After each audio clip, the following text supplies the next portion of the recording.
शिंदे और अजीत पवार ने मिलाया हाथ, बीजेपी की नीतियों को पलटकर मदरसों का दिया साथ। महाराष्ट्र में मदरसा नीति पर झुकी बीजेपी, अब एकनाथ शिंदे बांट रहे हैं 10-10 लाख रुपए।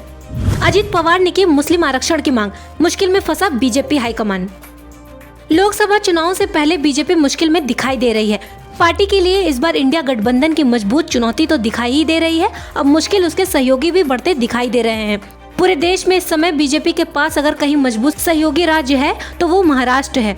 यहाँ एकनाथ शिंदे की शिवसेना और अजीत पवार की एनसीपी के साथ मिलकर बीजेपी सरकार चला रही है। बीजेपी बड़ी पार्टी होने के बावजूद शिंदे और अजीत पवार के दबाव में दिखाई दे रही है और यही कारण है कि अजीत पवार और एकनाथ शिंदे बीजेपी की नीतियों को पलटने में जुटे हुए हैं। तो बीजेपी को भी सरकार में बने रहने के लिए अपनी ही नीतियों से यूटर्न लेना पड़ रहा है। सत्ता में रहने की मजबूरी कहें या फिर सामने खड़ा 2024 का लोकसभा चुनाव, बीजेपी अपने सहयोगियों के आगे अब झुकती दिखाई दे रही है। दरअसल अब महाराष्ट्र सरकार ने राज्य के मदरसों को आधुनिक बनाने का काम शुरू किया है।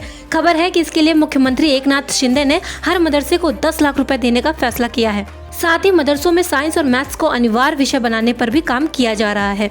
बताया जा रहा है कि डॉक्टर जाकिर हुसैन मदरसा आधुनिकीकरण कार्यक्रम के तहत फंड जारी किए जाएंगे। इसकी मदद से लाइब्रेरियों की स्थापना, शिक्षकों की सैलरी और इंफ्रास्ट्रक्चर पर काम होगा। सरकार की तरफ से मिलने वाले अनुदान और योजना का फायदा पात्र मदरसे ही उठा सकेंगे। मदरसों को कुछ शर्तें भी माननी होंगी।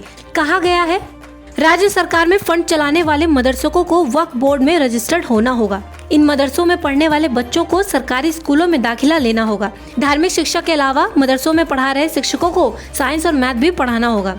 खबर है कि इन शिक्षकों को कॉन्ट्रैक्ट के आधार पर रखा जाएगा और राज्य सरकार इनकी सैलरी देगी। संकल्प में कहा गया है, एक बिल्डिंग में सिर्फ एक ही मदरसे को चलने की अनुमति होगी।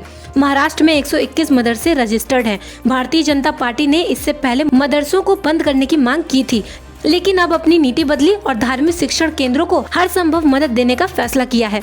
इधर डिप्टी सीएम अजीत पवार भी मुसलमानों को 5% आरक्षण देने के पक्ष में है। यानी बीजेपी की महायुति सरकार अब मुस्लिमों के पक्ष में झुकती दिखाई दे रही है। और सबसे बड़ी बात यह है कि जो भी फैसले सरकार ले रही है, बीजेपी को उनका समर्थन करना पड़ रहा है। दरअसल बीजेपी पर पड़ रहे दबाव का सबसे बड़ा कारण हाल ही में आई तमाम सर्वे की रिपोर्ट मानी जा रही है। कहा जा रहा है कि लोकसभा चुनाव में इंडिया गठबंधन बीजेपी के एनडीए में भारी पड़ रहा है। महाराष्ट्र में इंडिया गठबंधन को एनडीए से ज्यादा सीट मिलती दिखाई दे रही हैं। 2019 के लोकसभा चुनाव में जब उद्धव ठाकरे बीजेपी के साथ थे तो एनडीए में महाराष्ट्र में स्वीप कर दिया था। इस बार शिवसेना बीजेपी के साथ है, लेकिन उद्धव ठाकरे इंडिया गठबंधन में है। शिवसेना के विधायक भले ही एनडीए में है, लेकिन कार्यकर्ता इंडिया के साथ हैं और इसी के चलते एनडीए महाराष्ट्र में कमजोर दिखाई दे रहा है।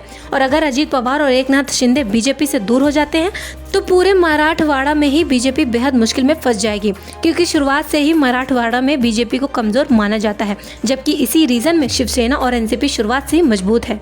शिवसेना तो शुरुआत से ही मराठी अस्मिता की राजनीति करती रही है और उसी के चलते मुंबई और मराठवाड़ा में मजबूत रही है। तो शायद पवार मराठवाड़ा रीजन से ही आते हैं और वहाँ जो आज भी मजबूत दिखाई दे रहे हैं, भले ही उनका भतीजा अजीत पवार अब एनडीए में चला गया हो।